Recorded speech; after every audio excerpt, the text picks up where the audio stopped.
Okay, so we got this back together. We got the cams here that set the roller clearance under here, between the clearance and the belt.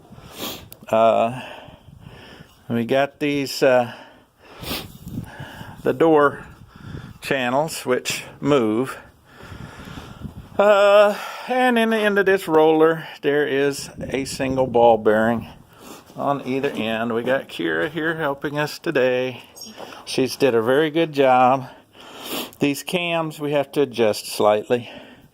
The spacers. There's one set screw right in there that holds this whole iron bar, this 1 1/4 inch shaft. Yep, there's one of the ball bearings Kira found. Here's what's left of the bearing, the little fragments there, because it exploded. This roller was smoking back to about here when I finished the last bale. So anyway, and then you got this belt guide here. But this swivels, there's a stop here welded on, and this bolt here's got a spacer on the back of it to let this swivel, because the door goes down into these tracks right above the platform belt on either side of the track. And when it's closed, it's butted up against that front end of that groove at the bottom.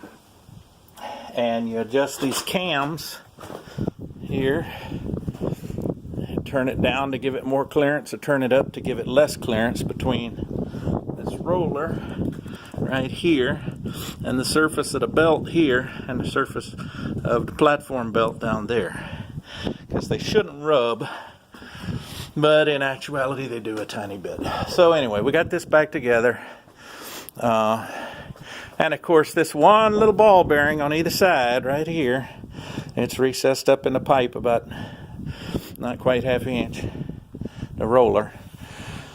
Basically the whole bale sits right on this roller when the bale is formed.